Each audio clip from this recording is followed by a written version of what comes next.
wassalatu wassalamu ala asyrafil anbiya wal mursalin habibina wa syafi'ina wa qurratu ayunina wa maulana Muhammad tibbil qulub wa dawaiha wa afiyatul abdan wa shifaiha wa nurul absar wa dhiyaiha wa qutul arwah wa hidayaiha wa ala alihi wa sahbihi.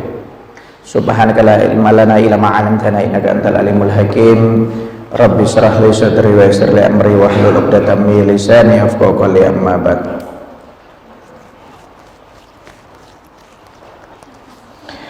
Bismillahirrahmanirrahim. Wa qala musannif rahimallahu ta'ala anhu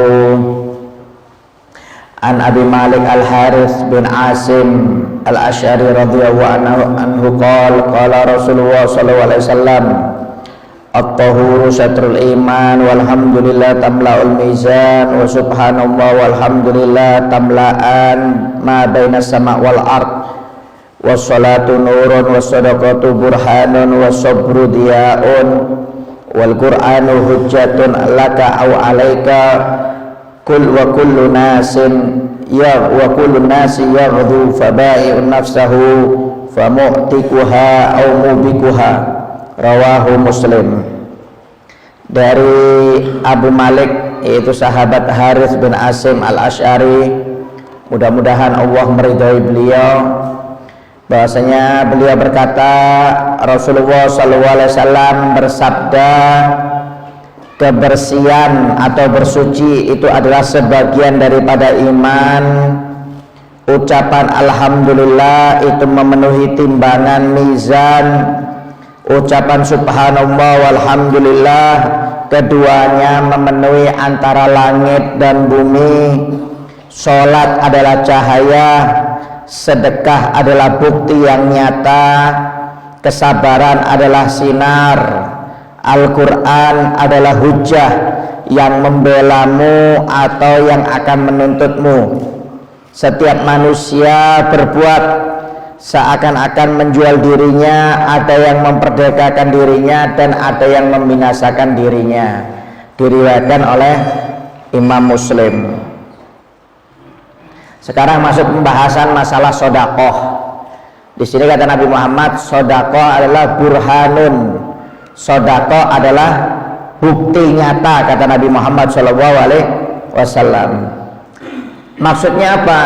Sodako adalah bukti, yaitu keimanan seseorang. Karena kata Rasulullah SAW, la yastami'u suha wal iman fi qalbin abdin abadan. Kata Nabi Muhammad SAW, sesungguhnya sifat kikir atau bakhil itu tidak bisa bertemu dengan iman di dalam satu hati. Sampai kapanpun nggak bisa bertemu, kata Nabi Muhammad SAW. Artinya apa? Kalau orang itu mempunyai sifat kikir, berarti dia nggak punya iman. Kalau orang itu punya iman, nggak mungkin dia memiliki sifat kikir. Makanya kata Nabi Muhammad, sedekah adalah bukti nyata. Bukti apa? Yaitu bukti iman orang tersebut sempurna, jauh dari sifat kikir. Ya. Hati-hati ya, karena jangan sampai kita memiliki sifat kikir. Bahkan kata Nabi Muhammad, Allah lebih cinta kepada hambanya yang bodoh tapi dermawan daripada yang ahli ibadah atau pintar tapi kikir, kata Nabi Muhammad SAW. Jadi Allah masih lebih cinta kepada hambanya, maaf yang bodoh tapi dermawan, daripada yang pintar atau ahli ibadah tapi kikir. Ya. Dan manfaatnya sedekah ini banyak.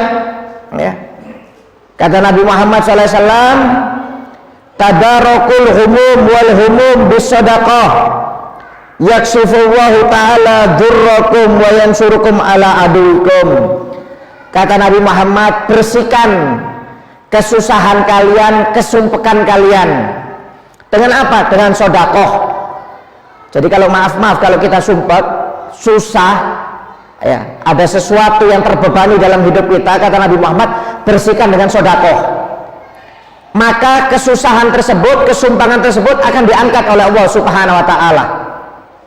Dan Allah akan membukakan jalan untuk segala kesusahan kalian, dan kalian akan ditolong dari musuh-musuhnya Allah Subhanahu wa taala, kata Nabi Muhammad SAW. Ya. Jadi sedekah ini yang pertama adalah salah satu tanda bukti iman seseorang. Kalau orang itu memang punya iman, dia dermawan. Dan maaf dermawan ini nggak nunggu kaya, Pak. Ya, dermawan itu semampunya. Walaupun nggak punya, yang penting dia loman, suka membantu orang lain, itu namanya dermawan. Ya, kalau orang mengatakan nanti kalau saya kaya dermawan, nanti kalau saya goal usaha ini saya baru sedekah, ini alamat ini. Nggak bakal sedekah ini orang. Kenapa? Cuma janji-janji aja, janji manis saja. Ya. Sedekah itu dibiasakan mulai nggak punya. Jangan nunggu kaya. Kenapa? Kalau nunggu kaya, ini orang pasti akan ingkar dari janjinya. Ya. Kemudian yang kedua, kata Nabi Muhammad, sedekah ini bisa menghilangkan kesusahan dan kesumpakan kita, kata Nabi Muhammad SAW. Dan Nabi Muhammad juga bersabda, alaika bisedekah, hendaknya kalian wajib bersedekah, jangan sampai tidak bersedekah. Alaika itu hendaknya, maksudnya kata Nabi Muhammad, jangan sampai engkau tidak sedekah. Bisa dikatakan hampir wajib, kerjakan sedekah, kata Nabi Muhammad. Fa innaha fiha sittu khisal, karena sebenarnya di dalam sedekah itu ada 6 manfaat, kata Nabi Muhammad SAW. 3 manfaat ada di dunia, dan 3-nya nanti dikasih oleh Allah di akhirat kelak nanti. Yang pertama, kata Nabi Muhammad, manfaat dari sedekah yang pertama di dunia, tazidu fil rizki, maka rezekinya akan ditambah keberkahannya oleh Allah Subhanahu wa taala. Rezekinya akan diberi keberkahan. Rezeki ini umum, Pak, ya. Anda dikasih kesehatan itu namanya rezeki. Anda dikasih anak yang soleh itu namanya rezeki. Anda dikasih istri yang soleha, yang taat, itu namanya rezeki. Ya. Kemudian maaf, Anda rumah tangga Anda tentram, itu namanya rezeki. Ya. Anak Anda akur dengan orang tua, umpamanya, itu namanya rezeki. Rezeki ini umum, ya. Bukan harta saja. Kata Nabi Muhammad, barang siapa yang bersedekah, maka hidupnya di dunia rezekinya akan ditambah keberkahannya. Rumah tangganya dikasih barokah, suami istri akur, anak dengan orang tua akur, ya, kesehatannya ditambah, ya, kemudian dijauhkan dari bala, dari musibah, ya, ini namanya rezeki. Waktu surul mal, dan yang kedua, hartanya akan diperbanyak, kata Nabi Muhammad SAW. Nah, ini bedanya rezeki dengan harta. Kalau rezeki itu umum, kalau harta itu termasuk rezeki, ya, tapi rezeki bukan dari harta, tapi harta itu termasuk rezeki. Jadi jangan salah paham. Kadang-kadang orang berpikir rezeki itu cuma berupa uang, harta, bukan. Itu harta itu bagian dari rezeki. Rezeki itu banyak. Ya. Apa gunanya? Maaf, uangnya ratusan juta, mungkin miliaran, tapi waliyadzubillah min dzalik, sakit kanker, ya, kemoterapi, gagal ginjal, cuci darah, terus uang keluar puluhan juta. Apa artinya kaya? Ya. Tapi kalau keluar uang terus, ya. Berapa banyak orang operasi jantung, Pak? Maaf, kena penyakit jantung, operasi sampai ratusan juta, ya. Uangnya banyak ratusan, tapi kesehatannya nggak dikasih oleh Allah Ta'ala, percuma, ya.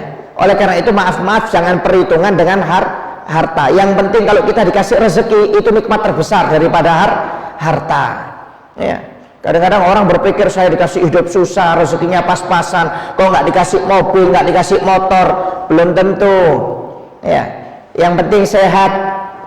Apa artinya kalau kita harta banyak tapi nggak sehat? Karena sehat ini termasuk bagian dari rezeki, ya. Jadi kata Nabi Muhammad, rezekinya akan dikasih barokah, kemudian hartanya akan diperbanyak oleh Allah Subhanahu wa taala. Hartanya diperbanyak, ya. Makanya kata Nabi Muhammad, mana koso malun bisedekah, tidak akan berkurang harta orang yang disedekahkan. Bal yasdad, bahkan bertambah dan bertambah, kata Nabi Muhammad SAW. Ya. Jadi nggak ada ceritanya orang sedekah itu rezekinya tambah susah, nggak ada. Ya. Orang yang sedekah itu hartanya tambah banyak, rezekinya tambah barokah. Ya. Sampai pernah Salman Al Farisi pernah diperintahkan oleh Nabi Muhammad untuk memberikan kepada Sayyidina Ali bin Abi Thalib 10 buah delima. Ya. Oleh Salman pada waktu itu diambil 3 biji, dimasukkan ke dalam sakunya. Ya. Mau dites oleh sahabat Salman, karena Salman ini melihat apa yang dikerjakan oleh Sayyidina Ali ketika pagi hari. Ya. Diambil 7 buah delima ini, dibawa 10 buah delima yang dikasih oleh Nabi Muhammad, 3 diambil, dimasukkan ke dalam saku sahabat Salman, dibawa ke rumah Sayyidina Ali, diketok rumah Sayyidina Ali. Keluar Sayyidina Ali, kata sahabat Salman, ya Sayyidina Ali, ini ada titipan buah delima dari Nabi Muhammad SAW. Akhirnya ketika diambil, dihitung oleh Sayyidina Ali, loh kenapa jumlahnya kok 7, mestinya 10. Kata sahabat Salman, nggak tahu, memang jumlahnya dari Nabi. Nggak mungkin, kata sahabat Ali, Sayyidina Ali, nggak mungkin jumlahnya tuh 7, karena tadi pagi saya bersedekah 1 buah delima. Al hasanat bi asyir amsalihah, setiap satu kebaikan dibalas 10 kali lipat. Itu minimal, kata Nabi Muhammad. Kalau saya bersedekah 1 buah delima, nggak mungkin kembalinya 7, berarti Nabi Muhammad bohong, mestinya 10 ini jumlahnya.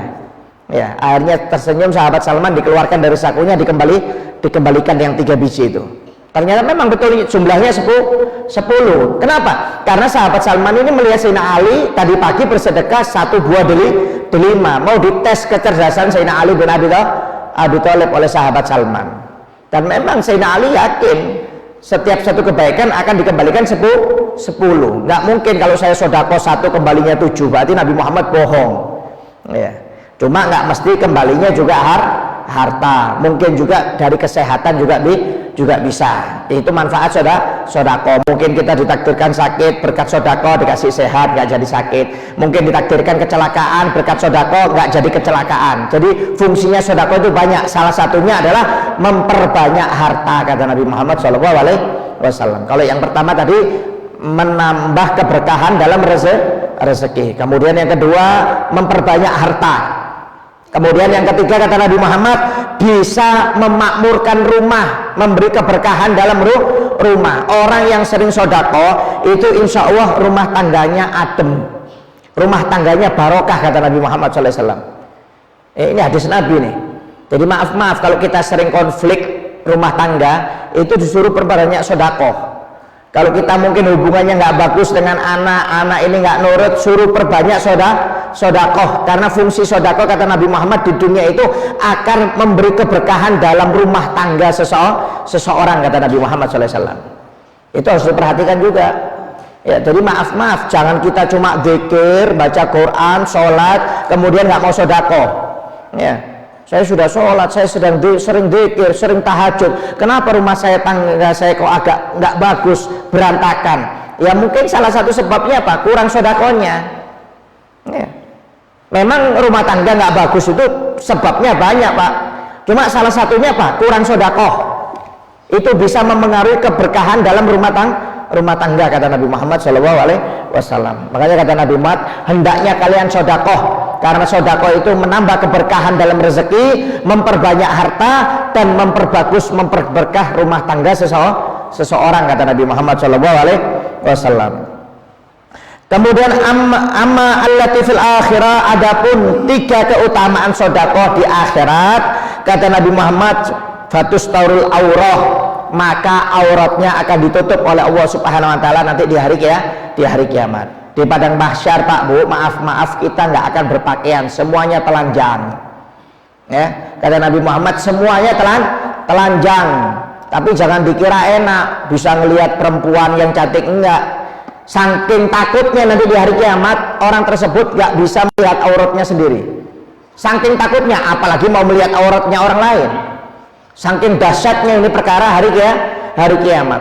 Suami ketemu istri lari, kakak ketemu adik lari, orang tua ketemu anak lari, kawan ketemu kawan lari. Kenapa? Takut saling nuntut nanti di hari kiamat itu. Saking dahsyatnya itu. Jadi semua, kata Nabi Muhammad, telanjang, nggak ada yang berpakaian. Salah satu orang yang dikasih pakaian nanti di hari kiamat adalah orang yang suka sodakoh. Ini akan dikasih pakaian oleh Allah Subhanahu wa taala. Auratnya akan ditutup oleh Allah Subhanahu wa taala. Dia tidak akan telanjang nanti di hari kiamat. Ya. Dalam hadis yang lain Nabi Muhammad mengatakan barang siapa yang memberi pakaian kepada orang yang tidak memiliki pakaian, maka nanti di hari kiamat dia akan diberi pakaian oleh Allah Subhanahu wa taala yang akan menutupi auratnya. Kenapa? Memberi pakaian kepada orang itu juga sedekah. Ya, jadi kalau orang itu sering sedekah, maka nanti dia tidak akan terbuka auratnya, akan ditutup oleh Allah Subhanahu wa taala. Kemudian yang kedua, tasyiru dzillan fawqa ras. Nanti sedekah itu akan menjadi pelindung bagi orang tersebut di atas kepalanya. Ya, kenapa? Matahari sejengkal kepala kata Nabi Muhammad SAW. Sekarang aja matahari Pak jaraknya 300 juta mil, kita nggak tahan kok kepanas. Ya, saya aja naik motor, aduh panasnya minta ampun tadi siang itu. Padahal hujan, panasnya itu lengket. Ini baru di dunia ini Pak, ini baru di Indonesia ini, belum di Timur Tengah. Ya, bisa Anda bayangkan kalau di Timur Tengah, di Mekah, di Madinah panasnya seperti apa? Itu padahal jaraknya 300 juta mil, apalagi nanti di padang mahsyar kata Nabi Muhammad jaraknya sejengkal kepala matahari itu. Bisa Anda bayangkan panasnya luar biasa. Ada yang tenggelam dengan keringatnya semata kaki, ada yang selutut, ada yang sebetis, ya, ada yang sepinggang, ada yang sedada, ada yang seleher, ada yang tenggelam semua dengan keringatnya, tergantung dosanya. Semakin banyak dia dosa yang dikerjakan, maka dia akan semakin tenggelam dengan keringatnya kata Nabi Muhammad SAW. Dan salah satu keuntungan orang yang sudah sedekah nanti di hari kiamat, sedekahnya itu akan dijadikan pelindung dari panasnya matahari oleh Allah Subhanahu wa taala. Dia nggak akan kepanasan. Ya. Dalam hadis yang lain Nabi Muhammad mengatakan ada 7 golongan, yang dimana 7 golongan ini akan dapat naungannya Allah Ta'ala, yaitu salah satunya orang yang sedekah dengan tangan kanan, tangan kirinya nggak tahu. Ya, itu keuntungan orang yang sedekah. Memang dikasih pelindung nanti oleh Allah Subhanahu wa taala, dia tidak akan kepanasan. Kemudian selanjutnya kata Nabi Muhammad SAW, ya, di akhirat keuntungan orang yang suka sedekah nanti tustaru minan nar, akan dijadikan api neraka itu terhijab dengan sedekahnya. Jadi kalau orang itu sedekah, maka sedekah itu menjadi penutup orang tersebut dari api nerakanya Allah Subhanahu wa taala. Ya, jadi sedekah ini Pak banyak Pak, manfaatnya banyak luar biasa. Ya, oleh karena itu jangan dianggap remeh. Alaika bisedekah, hendaknya setiap saat kamu sedekah kata Nabi Muhammad. Dianjurkan itu Pak setiap pagi sedekah. Walaupun maaf cuma sedekah 1 gelas air, nggak apa-apa. Yang penting tiap hari sedekah. Sedekah itu nggak mesti 50.000, 10.000, enggak. Terserah, walaupun kita sedekah 5.000 umpamanya, belikan permen anak-anak di jalan, mungkin anak kawan kita, tetangga kita kasih makanan, kue tiap hari. Yang penting sedekah tiap hari. Ya, yang penting tiap hari. Kenapa? Sedekah ini datangkan keberkahan yang luar biasa. Dunia akhirat, mendatangkan keberkahan dunia akhirat kata Nabi Muhammad SAW. Ya. Bahkan dalam riwayat, ya, Rasulullah SAW bersabda, jika seorang mukmin itu bersedekah, neraka jahanam itu meminta izin kepada Allah untuk sujud kepada Allah, sujud syukur, karena ada satu orang yang ikhlas dari umat Nabi Muhammad akan diselamatkan dari nerakanya Allah Subhanahu wa taala. Jadi kalau ada orang sedekah Pak, ada orang sedekah itu diriwayatkan neraka jahanam itu minta izin kepada Allah untuk sujud syukur. Kenapa? Ada satu orang yang terbebas dari neraka. Setiap dia sedekah, malaikat itu neraka jahanam itu minta sujud kepada Allah. Semakin banyak orang yang berkurang masuk neraka jahanam itu semakin bersyukur kepada Allah Subhanahu wa taala. Ya, bisa Anda bayangkan, setiap orang sedekah itu neraka jahanam sujud syukur kepada Allah taala. Karena ada satu orang yang terbebas dari neraka, maksudnya dia tidak menghadap orang tersebut dari umat Nabi Muhammad SAW. Itu keutamaan dari sedekah. Ya. Bahkan kata Nabi Muhammad SAW, tidak ada hari yang terbit di sana matahari kecuali di sana ada 2 malaikat yang selalu memanggil manusia dengan mengatakan Allahumma ajilni mufiq khalfan walil mumsik talafan. Jadi kata Nabi Muhammad, setiap matahari muncul pagi hari itu pasti ada dua malaikat yang selalu berdoa kepada Allah, mendoakan kepada manusia. Doanya adalah, ya Allah, percepat rezeki orang yang bersedekah, ganti rezekinya ya Allah, dan tahan, hancurkan rezeki orang yang tidak mau bersedekah. Itu tiap pagi malaikat berdoa seperti itu, Pak. Jadi malaikat itu kalau ada tiap matahari muncul, itu kata Nabi Muhammad, malaikat itu selalu berdoa, cuma kita nggak dengar doanya malaikat itu. Kalau ada orang yang bersedekah, ya Allah, di pagi hari ini ganti cepat ya Allah. Dan kalau ada orang yang tidak mau bersedekah, bakhil, maka tahan dan hancurkan rezekinya ya Allah. Itu doanya malaikat. Jadi malaikat pun sampai senang dengan orang yang ahli sodakoh ya. Oleh karena itu, makanya kata Nabi Muhammad, sodakoh itu adalah bukti nyata keimanan seseorang. Karena kata Nabi Muhammad, tidak mungkin iman dan bakhil itu menjadi satu dalam hati manusia, nggak mungkin.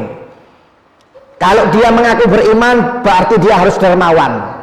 Kalau dia ada sifat bakhil, berarti imannya perlu dipertanyakan kepada Allah Subhanahu wa Ta'ala. Ya. Ini sifatnya para nabi, para rasul, para aulia. Ini nggak gampang. Sosial ini nggak mudah, Pak. Ya. Kadang-kadang kita masih mikir anak kita, masih mikir istri kita, ya, masih mikir utang kita. Saya utang masih banyak, ini hidup masa mau bantu yang lainnya. Kadang-kadang pikiran kita ini macam-macam, ya. Takut miskin, bahasanya takut kekurangan. Padahal sodako ini bikin rezeki lancar, kata Nabi Muhammad SAW. Ya. Dan saya sendiri pernah buktikan, Pak. Ya. Dulu waktu pertama masuk ke Bro ini tahun 2005, saya mau pulang nggak ada uang, Pak. Sepeser pun nggak ada. Ya. Akhirnya saya cuma punya uang waktu itu 300.000 nggak salah. Ya. Saya ambil 100.000, saya belikan makanan-makanan itu, saya bawa ke TPA, ke masjid itu, saya bagikan ke anak-anak kayak beng-beng, permen, saya kasih satu-satu sudah. Ya. Saya kasih satu-satu. Ya. Subhanallah, besoknya ada kawan datang bawa ngasih uang 3 juta sama saya, ngasih hadiah aja. Padahal saya nggak ngomong kalau mau pulang. Jadi datang bawa uang 3 juta, ini 3 juta hadiah dari saya. Padahal saya nggak ngomong kalau nggak mau pulang. Ya, bisa Anda bayangkan. Cuma keluar 100.000, nggak punya uang buat pulang aja, dapat 3 juta. Ya. Luar biasa. Sedekah ini luar biasa. Kalau kita memang betul lillahi ta'ala, karena wa ta'ala, langsung diganti oleh Allah Subhanahu wa Ta'ala. Cuma jangan sedekah untuk mengharap kembali, itu yang nggak boleh. Saya hari ini mau sedekah 10.000 supaya dapat minimal 100.000. Ya. Jangan berpikiran seperti itu. Ya, walaupun saya mengeluarkan itu bukan niatan supaya dapat uang, bukan, supaya dikasih kemudahan dalam rezeki supaya bisa pulang. Tapi kan saya nggak minta jumlahnya kepada Allah Subhanahu wa Ta'ala, tapi akhirnya langsung dikasih sendiri, bahasanya seperti itu. Ya. Jadi maaf nggak ada ceritanya orang yang bangkrut karena sodakoh. Kalau pengen rezeki lancar dunia akhirat, perbanyak sodakoh, kata Nabi Muhammad SAW. Bahkan diriwayatkan, kata Nabi Muhammad, iblis dan bala tentaranya itu tidak merasa senang seperti merasa senang dalam 3 hal. Ya, iblis dan bala tentaranya itu, kata Nabi Muhammad, tidak merasa senang melebihi dari 3 hal ini. Kalau sudah 3 hal ini, senangnya luar biasa itu iblis, melebihi daripada lainnya. Ya.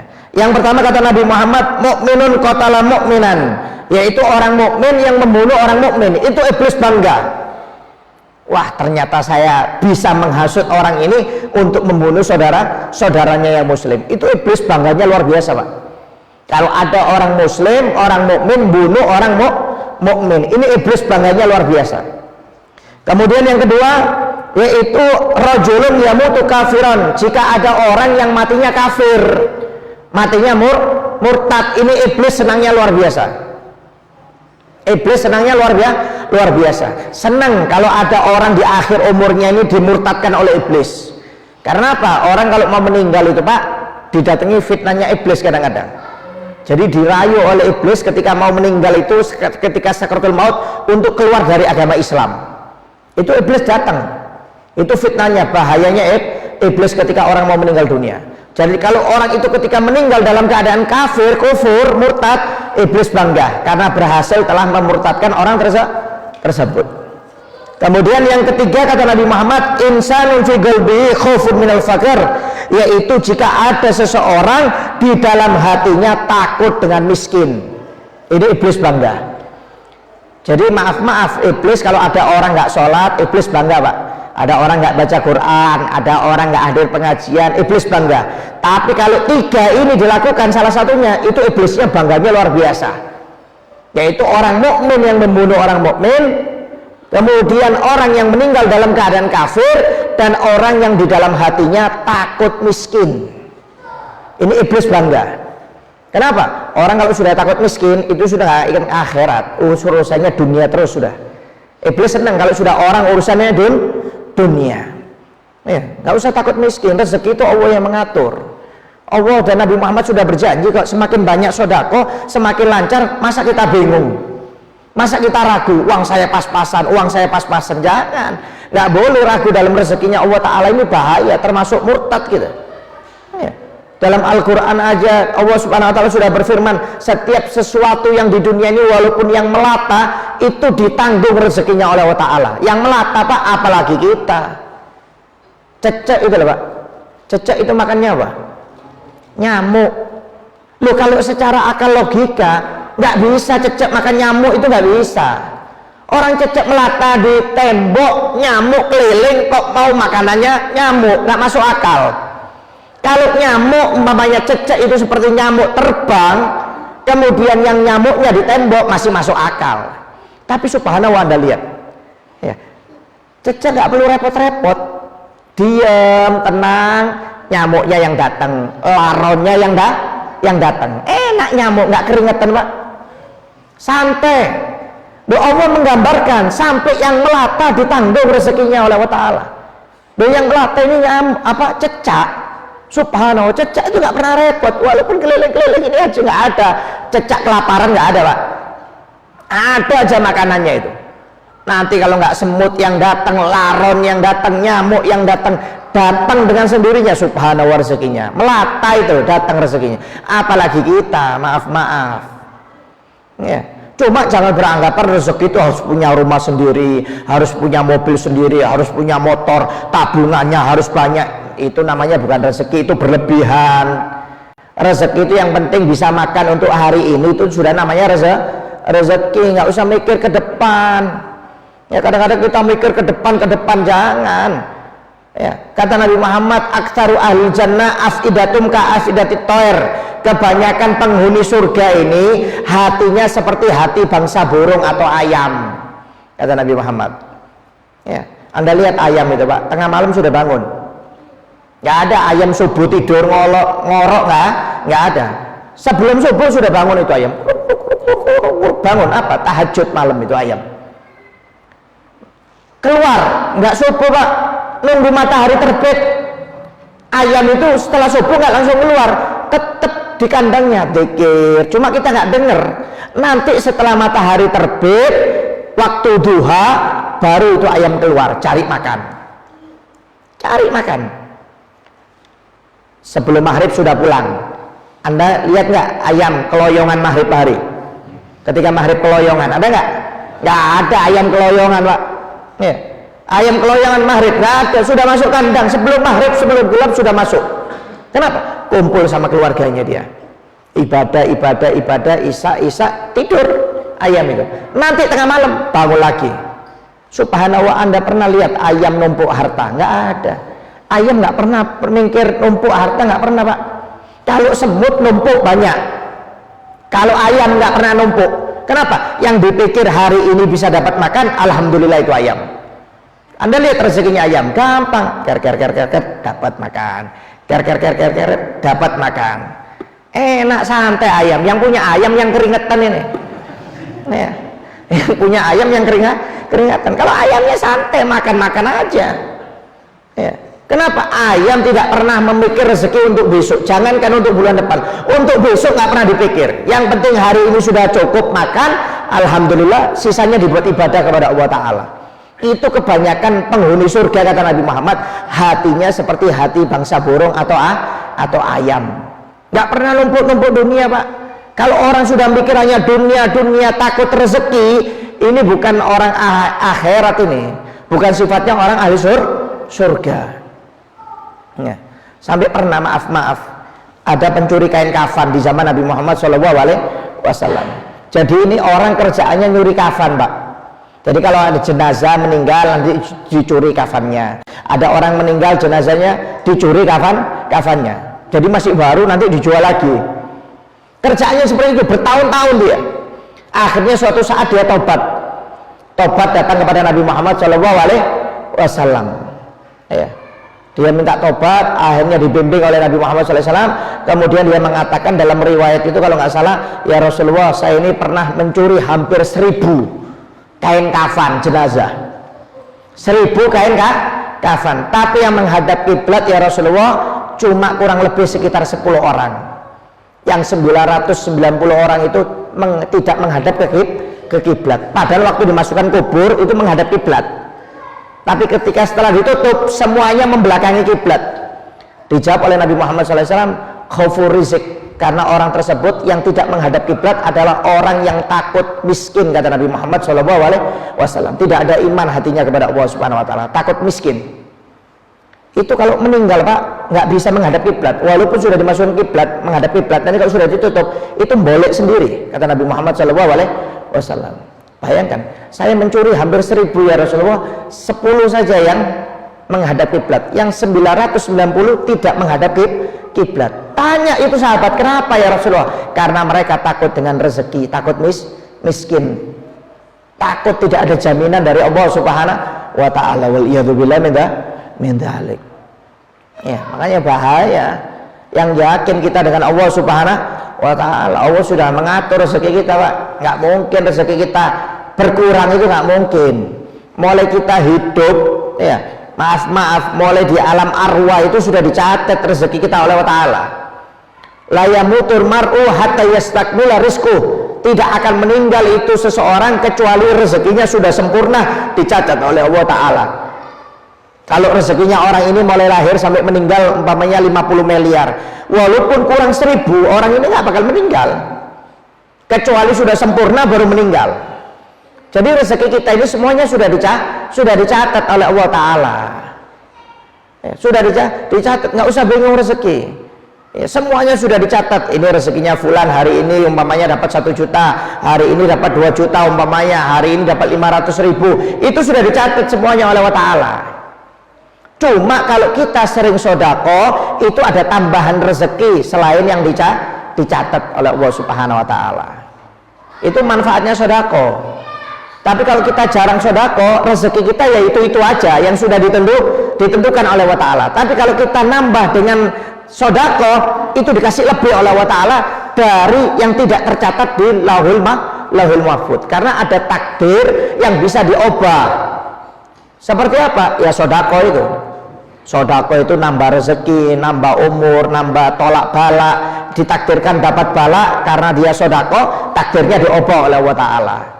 Yang dia mestinya tertimpa musibah karena sodako nggak jadi tertimpa musibah. Yang mestinya dia cuma dapat dapat 1 juta gara-gara sodako, ditambah rezekinya umpamanya jadi 10 juta. Itu jadi ada tambahan, yaitu dari sodakoh. Ya, makanya kata Nabi Muhammad, sodako itu adalah bukti nyata iman seseorang. Ya. Oleh karena itu jangan sampai kita memiliki sifat bakhil. Ya. Walaupun ada orang datang butuh, jangan ditolak, walaupun sedikit lah, kasih nggak apa-apa. Ya. Menunjukkan kita ada empati kepada orang tersebut, jangan cuek. Jangan. Ya, kadang-kadang maaf orang datang dilihat dari jendela dulu. Ini sumbangan apa enggak ini?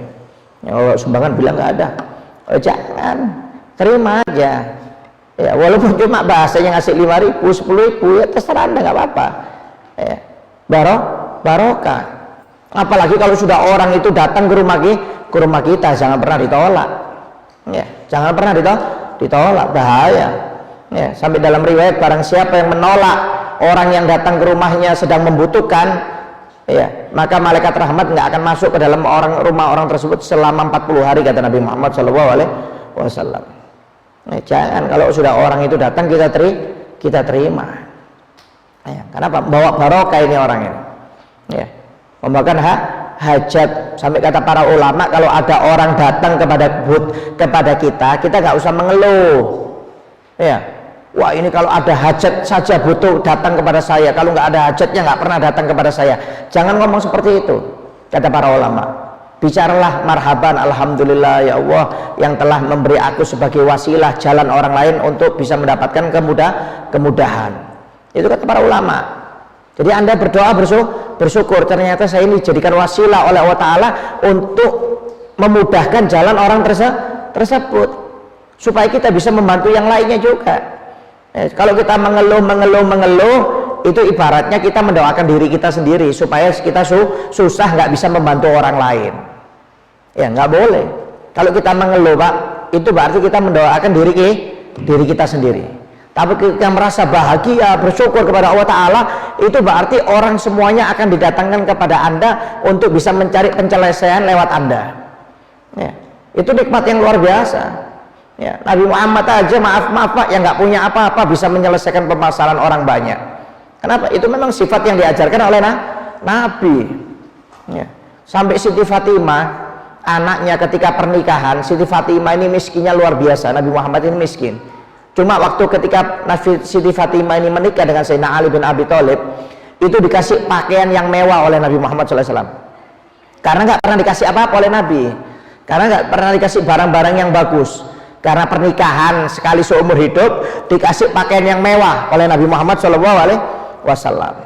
Ditaruh oleh Siti Fatimah Pak, pas hari hanya pernikahan kurang beberapa jam ada orang miskin datang ke rumah Siti Fatimah. Ya. Akhirnya dipanggil, Siti Fatimah lagi di Rias. Ya, kata orang yang di rumah, Fatimah ada orang minta-minta di luar. Siti Fatimah bingung Pak, mau ngasih apa? Di dalam rumahnya ini nggak punya apa-apa. Nggak punya apa-apa Siti Fatimah ini. Nggak ada barang yang bisa dikasih. Saking miskinnya ini Siti Fatimah ini. Bingung dia, mau dikasih apa ini? Saya nggak punya apa-apa.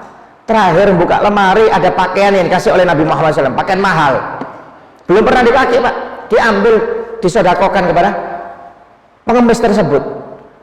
Ya, yang di dalam rumah perempuan-perempuan ini menjerit, wahai Fatimah, ini pakaian pernikahanmu, mau pakai pakaian apa kamu ini? Nanti kalau setelah selesai pernikahan mau kau sodakokan nggak apa-apa.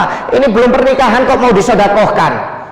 Ya, kata Siti Fatimah, kelamaan dia nunggu, kasihan. Biarkan ini hadiahkan sudah, nggak apa-apa. Saya pakai pakaian yang ada. Pakaian yang ada itu Pak tembel-tembelan Pak. Pakaiannya tembel-tembelan. Bisa Anda bayangkan, ini pakaian Siti Fatimah loh. Perempuan, salah satu perempuan yang menjadi pemimpin perempuan di surganya Allah Ta'ala. Nggak mikir dunia deh Pak. Dikasihkan, jerit semua itu perempuan yang di dalam rumah ini. Ya, sampai satu ada yang lari lapor ke Nabi Muhammad SAW. Dilaporkan Siti Fatimah, ya Rasulullah pakaiannya disodakokan, mau pakai pakaian apa Siti Fatimah? Wah, nangis Nabi Muhammad. Lari ke rumah Siti Fatimah. Ya, tapi nangisnya Nabi Muhammad bukan gara-gara pakaian tersebut nggak bisa dipakai, karena senang melihat sifatnya Siti Fatimah, nggak cinta dengan dunia. Padahal itu pakaian dibutuhkan di hari pernikahannya kurang beberapa jam, disodakokan oleh Siti Fatimah. Nangisnya itu karena gembira Nabi Muhammad SAW dengan Siti Fatimah. Kenapa? Mengikuti jejaknya Nabi Muhammad SAW. Oleh karena itu maaf kita jangan pernah mengeluh dengan kondisi kita. Kondisi kita ini masih jauh lebih enak Pak daripada kondisinya Nabi. Nabi ini seorang Habibullah yang sudah dijamin masuk surga. Susah Pak. Ya, hidupnya kita ini masih, walaupun maaf tidur di lantai, masih ada selimutnya. Nabi Muhammad itu tidur di pelepah kurma Pak. Kalau bangun tidur itu bekas. Pelepah kurma itu di punggungnya bekas.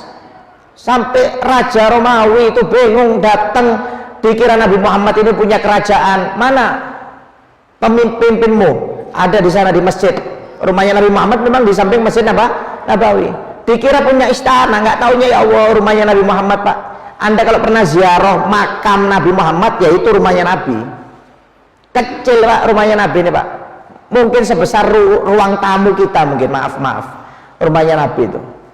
Bisa Anda bayangkan? kelas seperti Nabi loh itu, kekasihnya Allah Ta'ala ya. Tidurnya di atas pelepah kurma, rumahnya miskin, maaf kecil rumahnya. Itu Nabi Muhammad masih syukur. Kita ini yang dikasih lebih, dikasih motor, ada rumah enak, ada AC-nya, kadang-kadang masih nggak syukur sama Allah Ta'ala, ngeluh terus terhadap rezeki yang diberikan oleh Allah Subhanahu wa Ta'ala. Kenapa kok dapat sedikit ya sekarang ya, kenapa kok nggak banyak ya, wah pikirannya macam-macam ya, padahal tujuan ini harus akhirat, jangan sampai tertipu dengan dunia. Kurang berapa menit? 2 menit ya. Oleh karena itu syukuri Pak ya. Syukuri apa yang sudah dikasih oleh Allah Subhanahu wa Ta'ala kepada kita syukuri ya. Sebenarnya harta yang diberikan oleh Allah Ta'ala ini semuanya titipan ya, titipan, bukan hak milik Anda loh ya. Walaupun sertifikat rumah, sertifikat mobil BPKB itu atas nama Anda, itu bukan hak Anda, itu titipan. Kalau kita mati Pak, jadi warisan, bukan hak milik kita. Yang menjadi hak milik kita ini adalah yang kita sedekahkan di jalan Allah Subhanahu wa Ta'ala. Itu yang menjadi hak milik ya.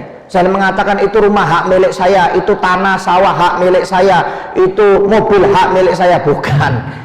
Itu bukan hak milik, itu titipan. Kalau mati jadi warisan ya, jadi rebutan antara anak kita ya, jadi rebutan dengan istri kita, mungkin anak-anak kita itu ya. Maaf, yang jadi hak milik itu kata para ulama adalah yang kita sodakohkan. Itu yang kekal, yang menjadi hak milik kita, yang bisa kita panen nanti di hari kiamat ya. Oleh karena itu walaupun maaf hidup kita ala kadarnya, yang penting saling berbagi, walaupun 1.000, walaupun 2.000, walaupun 5.000, yang penting tiap hari sodakoh supaya dikasih keberkahan dunia akhirat oleh Allah Subhanahu wa Ta'ala. Amin ya rabbal alamin. Yang sedikit mungkin saya sampaikan, jika ada kesalahan atau kekurangan sekali lagi saya mohon maaf. Wabillahi taufiq wal hidayah wa ridha wal inayah. Wassalamualaikum warahmatullahi wabarakatuh.